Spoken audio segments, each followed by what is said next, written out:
Olá, boa tarde, que alegria estar na sua companhia, você que me acompanha de todo o Brasil. Estamos via satélite, também canal digital aberto e pelo YouTube TV Evangelizar Oficial. E hoje nós começamos falando de um tema que está, uma palavra que no mínimo você já escutou mesmo que você não seja da área do marketing, que é o neuromarketing. O que será que tem diferente nesta área e que vai ser útil, seja você uma pessoa de negócios ou você como até cliente vai entender o que está por trás desta ideia. E por isso eu vou receber a minha primeira especialista, que é a Shirley Camargo. Ela é mestre e doutora em marketing pela UFPR, então é a pessoa certa para nos ajudar nessa área. Também vamos falar sobre a sua relação com o dinheiro. Como está essa relação, hein? Bom, se precisar mudar alguma coisa, fique comigo que a gente vai te ajudar também. E vamos falar sobre animais de estimação. Eu sei que é muito bom tê-los conosco, mas também tem muitos benefícios, sabia? E a gente vai conversar sobre isso também no nosso terceiro bloco. Então fique com a gente, está começando o programa A Vida em Foco.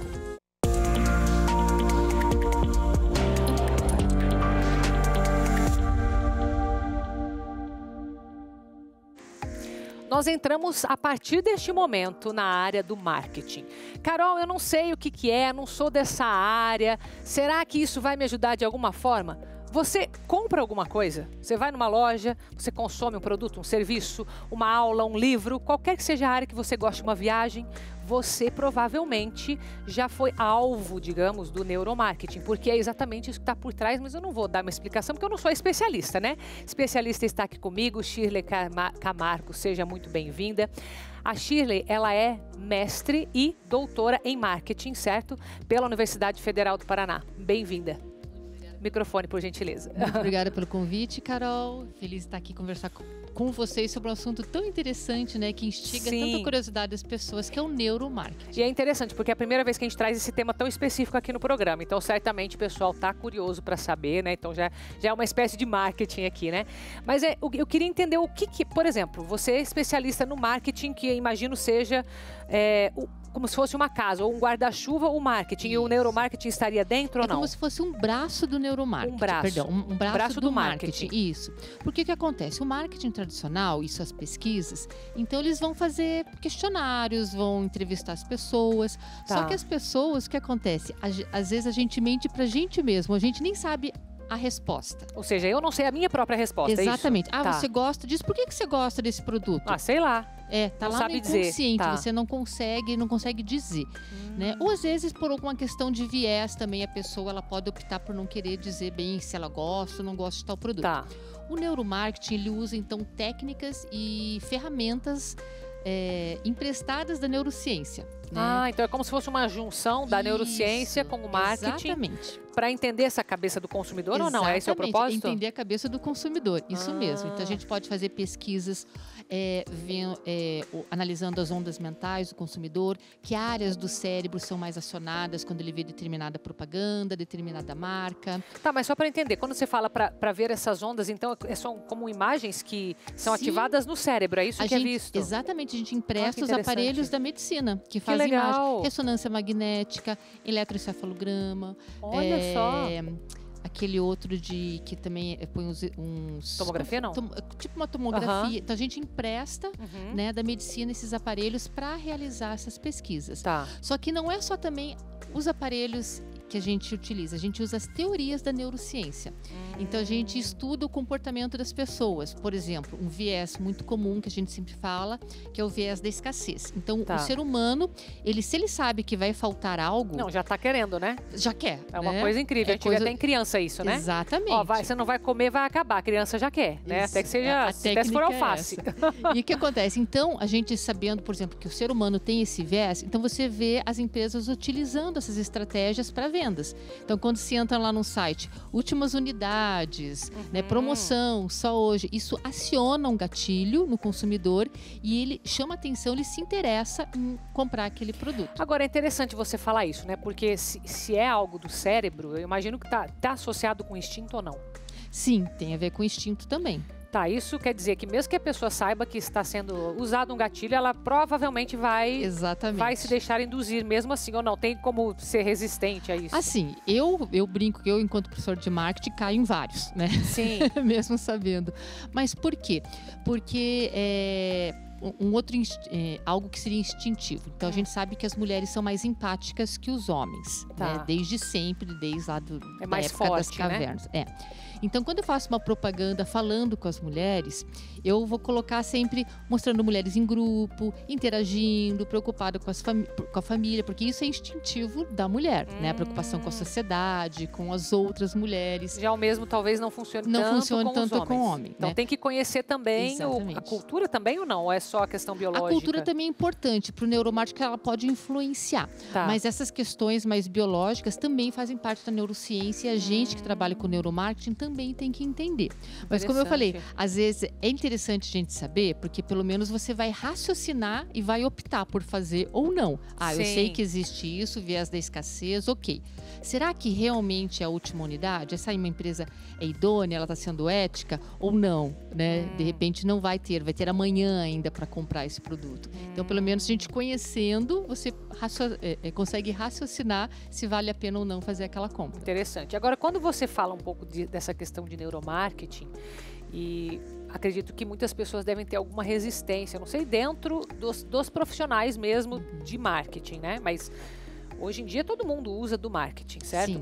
Qualquer empresa precisa utilizar se quer crescer e tudo. E aí surge aquele desconforto, talvez, ou aquela dúvida, se isso é ético, se isso é bom de ser usado. E você tocou num ponto importante, né? Será que aquilo que está sendo dito é verdadeiro? Porque, por exemplo, a escassez ela existe em muitos casos, em outros não. Então, uma empresa idônea só vai usar isso se for verdade, é isso, né? Isso, exatamente. Eu sempre bato muito nessa tecla, porque o marketing tem essa fama, né, de querer enganar as pessoas, querer iludir. Só que assim, o marketing de verdade, o neuromarketing também, a ideia é qual? Conhecer muito bem seu produto, o seu cliente e fazer uma oferta que vai ao encontro do desejo desse cliente. Porque a ideia é que ele compre, ele goste, ele continue a comprar, ele indique para as outras pessoas.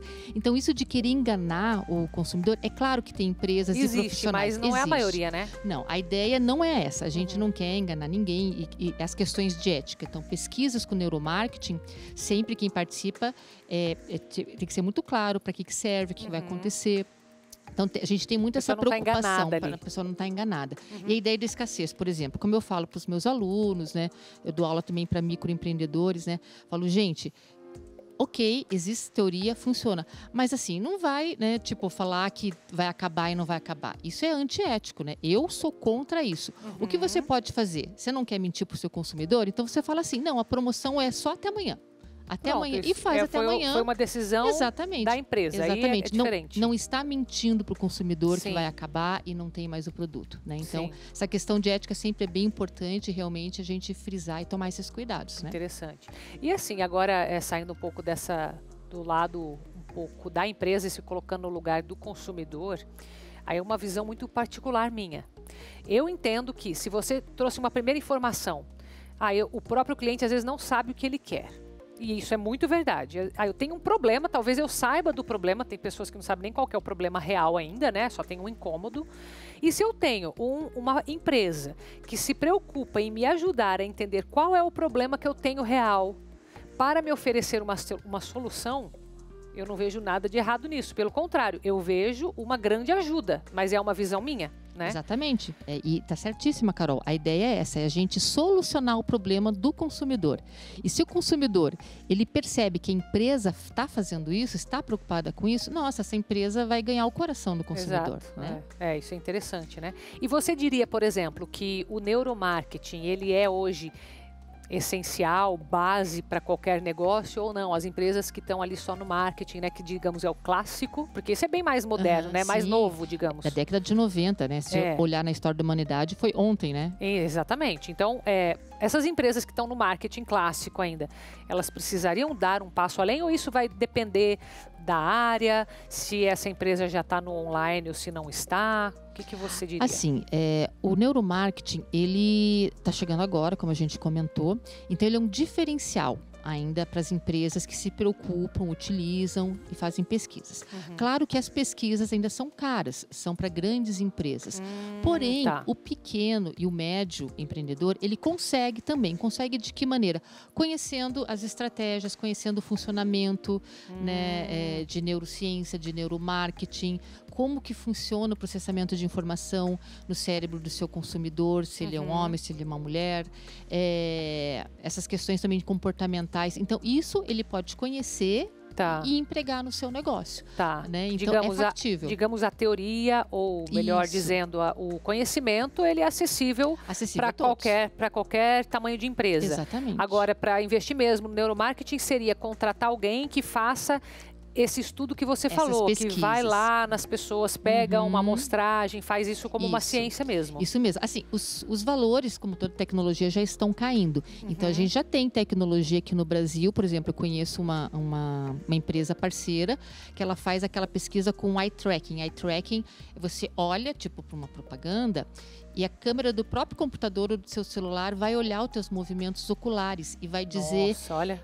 Não, e tipo, nem é tão caro. A gente pensa, nossa, não, é uma coisa comum, factível. assim. Sim, para uma empresa de tamanho médio é factível de fazer. E vai mostrar quais pontos que a pessoa olhou, qual chamou mais atenção, onde que ela ficou... Pela câmera do celular, isso dá para ser feito? Dá para fazer pelo celular e pelo notebook também de algum consumidor. Então, ele participa da pesquisa, você pode pôr uma embalagem, você pode pôr um vídeo, você pode pôr sei lá, um anúncio, um outdoor, o que você quiser, você consegue avaliar por esse tipo de ferramenta. Interessante, já é né? Disponível. Porque o marketing, não sei se daí agora você me corrige, se é do marketing isso ou se é mais do neuromarketing.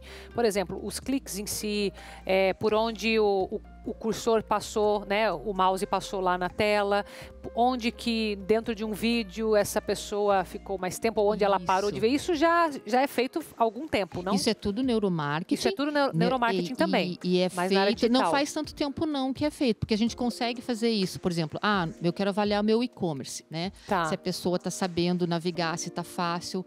Então, a gente também consegue visualizar aonde que a pessoa foi clicando. Tem uma pesquisa que a gente faz assim. Eu quero que você ache tal função. E daí você vê a pessoa navegando, né? E tipo, vai se batendo, vai clicando e não vai achando. Quando é um bom, né? A arquitetura do site é boa, a pessoa rapidamente ela acha aquilo. Senão ela fica se batendo. Isso é ruim, porque muitas vezes o consumidor desiste de fazer a compra porque está muito difícil de navegar. Então junto com o neuromarketing tem que estar associado um design, uma coisa mais intuitiva nesse sentido. Pode ser. A ideia é essa, é tornar, né? A gente mistura aí o user experience, que a gente fala, que é a experiência do usuário. Então, para ele ter uma boa experiência do usuário, a gente pode associar isso ao neuromarketing, fazendo essa pesquisa de eye tracking também, para ver onde ele olha, se ele acha facilmente o que ele está buscando. Nossa, que interessante, né?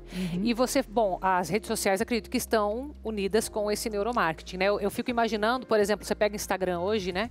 Que tem muita oferta. Eu não sei se é uma percepção minha, mas parece que ali o local de maior venda acontece no Instagram hoje. Aí você tá lá passando um anúncio, né? Por exemplo, aí vê mulher que gosta de ver roupa. Você gosta de ver roupa? Então, aí aparece a primeira blusa, ele já joga pro carrossel do lado, a segunda, a terceira.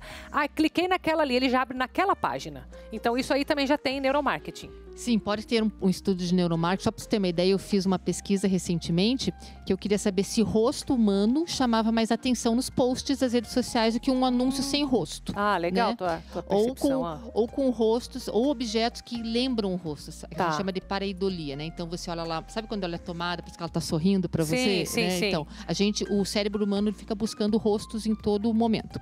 Então, eu fiz uma pesquisa assim, eu colocava um post com o rosto de uma modelo, um post com objetos que lembravam um rosto e um post normal, só com objetos.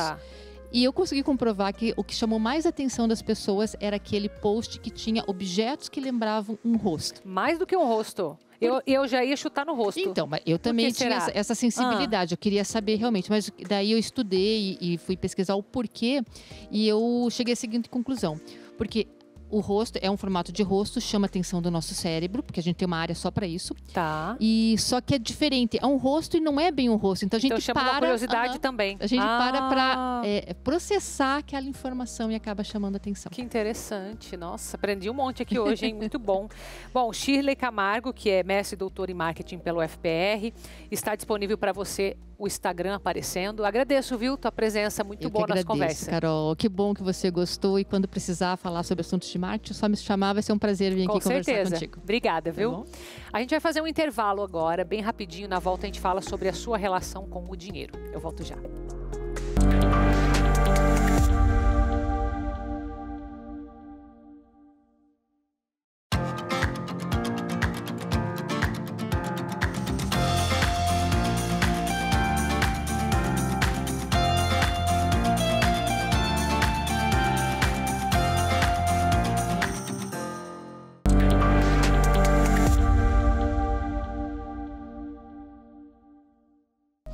Já estamos de volta com o programa A Vida em Foco e dessa vez a gente não vai falar mais sobre marketing. Eu quero saber como que está a sua relação com o dinheiro. Porque às vezes você tem aí o teu dinheiro entrando, seja com marketing, seja sem marketing, mas você está gastando muito. E às vezes uma única decisão que você toma de deixar de comprar algo pode ser o suficiente para você mudar completamente e passar a ser, por exemplo, um investidor. Acompanhe comigo nesse VT. A Vitória e o Alex já tiveram muitas dificuldades com o dinheiro. Ela gastava demais. Ele, que é médico, vivia fazendo plantões para pagar as contas. Foi aí que eles decidiram que era hora de mudar e começar a investir. Então a gente sentou e falou, vamos começar a quitar tudo que a gente tiver de dívida, de cartão e tudo mais, e vamos começar a mudar essa realidade. Foi aí que a gente foi atrás de cursos de educação financeira, livros, foram 40 livros durante esse 1 ano e meio. Foi bastante coisa, foram 3, 4 cursos, né, bem específicos assim, de educação financeira. E aí a gente começou a mudar essa realidade. Eu, em 4 meses, já tinha quitado tudo que eu tinha em cartão de crédito. Então, eu consegui me livrar disso. Hoje em dia, assim, uma fatura que para mim antes era de R$1.000, hoje minha fatura vem, assim, de R$70, que é coisinha que às vezes está até direto pro cartão de débito, né? Nem é compra que eu faço.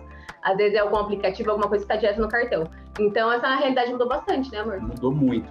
E a principal mudança nossa foi realmente a nossa mentalidade, né, em relação ao dinheiro. Nós entendermos que o dinheiro, ele é bom, a gente vai precisar dele no futuro, tornar ele o nosso aliado. E esse casal é a prova de que investir é possível para qualquer pessoa. O acesso é simples, pelo celular mesmo. Existem várias opções. Entre as de renda fixa, além da poupança, está o Tesouro Direto. Tesouro Direto, que é um caminho excepcional para o pequeno investidor, as pessoas conseguem investir 10, 20, 30 reais a partir disso. E o melhor é que os novos investimentos também podem ser pequeno valor. Então, o cidadão que poupou pouco, não importa, aquilo que ele poupou, ele vai conseguir investir e de uma maneira muito similar a um grande investidor. Através dessa compra, eu estou de fato emprestando dinheiro para o governo.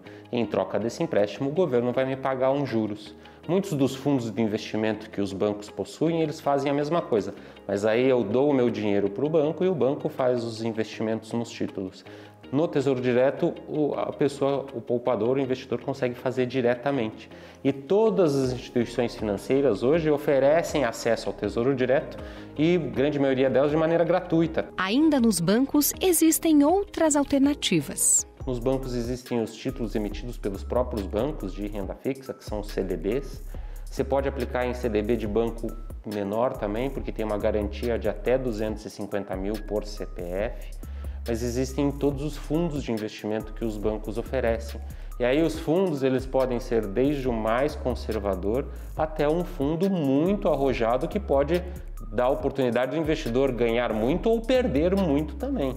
Mas você também pode se arriscar no mercado de ações, um ambiente no qual as empresas de capital aberto negociam frações do seu patrimônio. Para iniciar as aplicações, a pessoa, acho que se ela tem pouco dinheiro, né? Então para investir a partir de R$100, algo assim, o ideal seriam os fundos abertos, tá? Que possuem plataformas de investimento. Então plataformas de investimento seriam instituições financeiras ou corretoras, né? Então no banco teria e corretoras também. O primeiro passo é olhar para dentro, não para fora. Então você está investindo por qual razão? Qual experiência de investimento você já teve? Você está preparado para ter um portfólio de longo prazo, com mais volatilidade, maior padrão de oscilação? Ou é um dinheiro que você quer reservar para 6 meses e que não oscile. Então, primeiro você precisa definir o que você quer. Aí depois você pode ir em busca de investimentos. Agora responde aí com sinceridade como é que está a sua relação com o dinheiro. Porque tem muita gente que está no vermelho, não sei se é seu caso, mas a conta é grande, mais de 250 bilhões de reais em contas atrasadas. Pensa, todos os brasileiros juntos, é muita coisa, não é? Bom, não quero te assustar não, mas eu quero que você mude isso aí. Então acompanha comigo nessa matéria. Quando o assunto é dívida... Nós 5 contas atrasadas.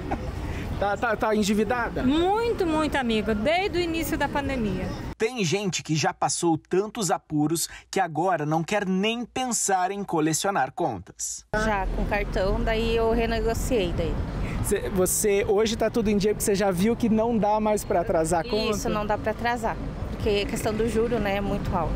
Mas essa ainda é uma realidade distante da maioria. Uma pesquisa divulgada pelo Serasa mostra que atualmente são cerca de 63 milhões de brasileiros endividados. Esse é o maior montante desde março de 2020, antes da pandemia. Ainda segundo o levantamento, o total de dívidas aqui no país passa dos 250 bilhões de reais.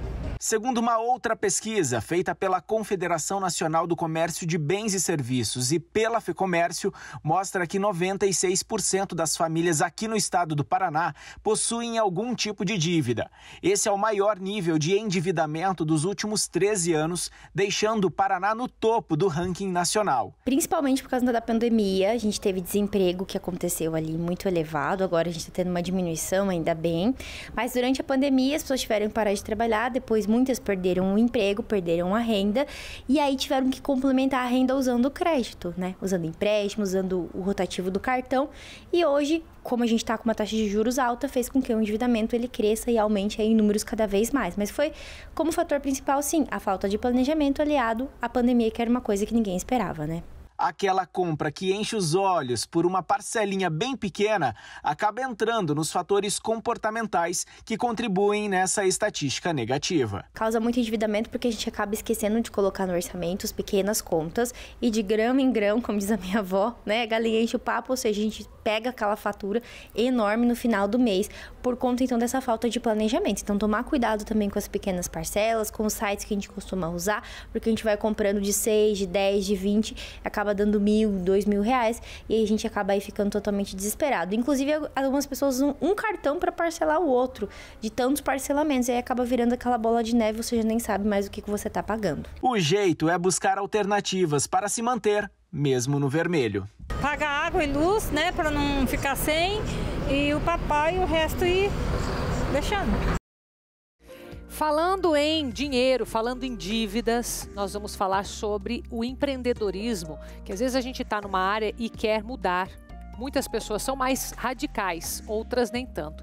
Esse caso que eu quero te mostrar é lá de Mandaguari, e o que houve de troca foi muito simples.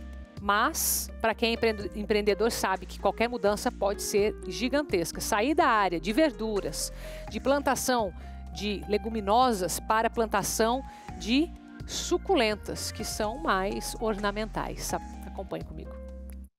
Há quase 20 anos, Márcia e a família vivem da produção de suculentas. Na propriedade de 30 mil metros quadrados, mais da metade do espaço é destinado ao cultivo das plantas. Hoje, é praticamente impossível contar quantos vasinhos e variedades tem por aqui. Minha sogra começou com um vaso de suculenta que ela ganhou, né? Aí, devido a ela ter alergia à alface, aí ela começou a aumentar.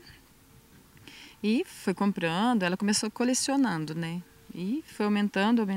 Aí a gente resolveu tocar um viveiro na cidade. Aí depois a gente resolveu ficar só aqui com as suculentas mesmo, né? E a gente só foi aumentando. As vendas são feitas em feiras e exposições e também pela internet. Depois que começou a divulgar o trabalho nas redes sociais, ela passou a enviar as plantas de Mandaguari, no noroeste do Paraná, para todo o Brasil. Além disso, a comercialização acontece diretamente na propriedade, que hoje faz parte da Rota de Turismo Rural Caminhos da Uva, do município vizinho, Marialva. Por conta disso, toda semana ela recebe grupos de visitantes que vão até ela para conhecer o trabalho da família. E quem chega aqui se encanta com o que vê. Estou maravilhada de ver tanta coisa linda aqui, né? Nessa chácara aqui. Muito bom demais. Sabe, sim, que eles têm muito trabalho de fazer isso, mas é muito gratificante, né? Acho que para eles, para a gente também, né? Que vem aqui ver essas maravilhas, né? E já sai e leva a sua suculenta. Com certeza. É lindo, lindo, lindo, lindo demais. Sem palavras, né? E assim o carinho, a dedicação dos produtores, né? Com a gente. E eu estou encantada. A Rota de Turismo Rural é uma forma de divulgar o trabalho de produtores da região e também de incentivar o empreendedorismo no campo. Receber os visitantes na propriedade é uma oportunidade de compartilhar o conhecimento e também de fazer bons negócios. Apesar de a gente estar aqui no município de Mandaguari, mas mais próximo de Marialva, muitos não conhecem o nosso trabalho. E com o turismo, o pessoal tá vindo a conhecer, né? Pessoas próximas que não sabiam que a gente trabalhava com suculentas. Então é muito bom, abre-se muitas portas, né?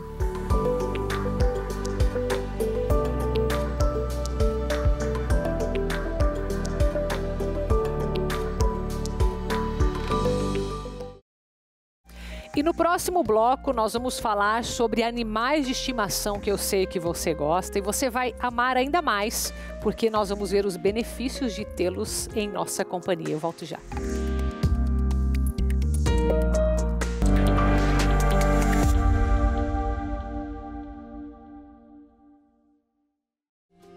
No outono e na vida, as transições e mudanças existem, mas lembre-se, a palavra do Senhor dura para sempre. Outono Evangelizar.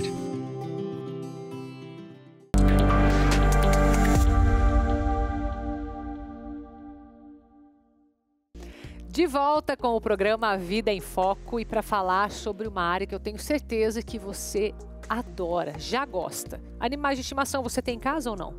Bom, se a gente gosta da companhia deles, né, porque são fofinhos e tudo, são uma companhia, né, em todas as idades, mas e que outros benefícios? A gente pode falar sobre benefícios? Doutor Gustavo, seja muito bem-vindo. Doutor Gustavo Manzano é médico veterinário, tudo bem?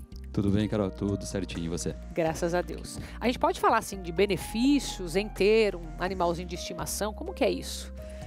Então, eu sou médico veterinário e zootecnista. Minha primeira formação também zootecnista, que legal. Zootecnista. Então, essa questão assim de bem-estar, questão de presença dentro da família, eu já venho estudando há muito tempo. Então, complementei minhas atividades com a medicina veterinária. A gente vê resultados há mais de 20 anos realmente muito positivos. Nossa. Tanto em relação ao comportamento deles, dos animais, os pets, quanto em relação dos humanos, né? Que legal. Recebem. Então, os dois saem ganhando aí nessa relação. Nessa conta, sim, sem dúvida. Até porque assim, acabou se tornando uma relação dependente até do ser humano versus os animais. Então, como uma coexistência, uma dependência, digamos, de evolução. Um evolucionista, na verdade. Até porque o lobo foi chegando mais perto, foi protegendo o ser humano, assim ele foi introduzindo numa longa história para chegar perto dentro de casa. E faz com que hoje realmente as pessoas tomem outras atitudes. Né? Eu venho há pouco tempo, a gente tinha outros comportamentos, tanto dos tutores quanto dos animais. Eles melhoraram muito em relação à convivência. É mesmo? Com ambos. Vamos dizer, tanto do lado dos pets, quanto do lado das pessoas. Visando assim, que houve uma seleção natural dentro de um cão ou de um gato que é mais afável, que é mais, vamos dizer, manipulável e mais dócil. Tem um temperamento melhor, ele acaba naturalmente sendo selecionado. O tutor, ao mesmo tempo, ele consegue ter esse reflexo. E o amor, e quando ele vê que fica mais perto, ele consegue também dar um aconchego melhor, ele consegue ter uma atenção melhor. E assim, consequentemente, eles vêm mais perto do consultório. Mais perto do consultório, mais perto de pesquisas, mais perto de uma evolução num todo. Entendi. E a gente consegue ter melhores respostas. Os laboratórios investem mais e o comportamento das pessoas mudando, não sendo mais aquela ideia de só deixar em casa o que está ficando velhinho ou que de repente está indo para um cantinho e trazendo para a gente antes, a gente consegue solucionar muitas situações e consegue estender essa expectativa de vida, que é o que a gente conquistou hoje. Se a gente pegar pets que hoje estão dentro de casa, Antes eles estavam na sala, antes eles estavam no quintal, depois do lado de fora do muro. Sim. Então, nessa evolução que eles foram chegando mais perto, as pessoas também foram tomando atitudes inerentes emocionalmente a deixá-los e mantê-los mais aqui e mais perto. Então, investem mais. Questão assim de um bem-estar, a gente vê pessoas melhores quando tem também animaizinhos, porque invariavelmente ela acaba sendo uma pessoa mais social. É mesmo? Ela acaba encontrando mais pessoas na rua, o cãozinho ou o gatinho acaba chamando aquela pessoa que de repente não estaria conversando com ele naquele momento. Um encontro em parques. Hoje tem grupos de raças, tem grupos sem raças. Então, interessante, muito né? Interessante. É interessante quando você fala dessa questão social, porque eu já vi vários estudos com crianças, né, que têm dificuldade de interação, crianças mais tímidas, autistas, e que ajuda nessa interação. Mas eu acredito que o ser humano, um adulto mesmo, tem as suas dificuldades também, que de repente podem quebrar quando tem um animal de estimação. É isso que você está percebendo pelo teu... Sem dúvida. Eu vejo assim, tanto pessoas que, mesmo já adultas e que nunca tiveram animais e que começam a ter, seja por em função de filho, principalmente. Geralmente é por aí que começa, né? Por aí que começa. Aí a gente vê o adulto, o pai se transformando antes mesmo do filho. E a gente vê o quê? Eu já tenho um aporte suficiente para acompanhar famílias e vejo as crianças crescendo e se tornando realmente, além de a consideração com os animais, também com o mundo sociável, então com a sociabilização delas no mundo. Então isso é uma coisa, acho que inerente à presença deles com os pais. E no adulto a gente vê aquela quebra do coração, sabe? A pessoa é mais fria, não, mas eu não queria agora, e aí de repente ele... meses depois, é o que o bichinho está conquistando e ele parece que o bichinho tem um ímã para isso. Já vi isso acontecer até lá em casa. É mesmo? Doutor Gustavo, mas com relação a isso que você comentou sobre esse apego, né? Não sei se apego é a palavra, mas sobre essa conexão. O que mais, você falou a questão social, mas o que mais que a gente pode dizer em questão de saúde mental, principalmente, não só saúde física, né? Eu sei que tem muitos animais que podem ser adestrados e que, né, aprendem comandos que podem ajudar realmente uma pessoa que tem dificuldade de locomoção em casa, mas quando a gente fala hoje em muito estresse, em muita ansiedade, né? E temos aí um grupo grande de brasileiros, o que você diria nessa relação com os pets? Então, eles servem como um cano de escape, eu diria assim, porque na verdade bem direcionado, bem orientados, porque a gente vê que pessoas sozinhas e que adquirem esses pets, elas realmente direcionam muita atenção e direcionam muita emoção. Eu acho que seria um conjunto, um cenário perfeito seria o trabalho hoje feito, aqui a gente fala em saúde pública também, vamos dizer, aquela relação de paciente, tutor, médico veterinário, né, e um psicólogo. Eu colocaria, entende? Um quarto elemento ali, né, nessa situação, que daí a gente conseguiria, por muitas vezes, em consultório, a gente tem que sentar e resolver alguns problemas que a gente sabe que é de um perfil mais psicológico do que a parte técnica veterinária. E isso condiz realmente uma presença muito importante de um psicólogo, um psiquiatra ao lado, dando também respaldo.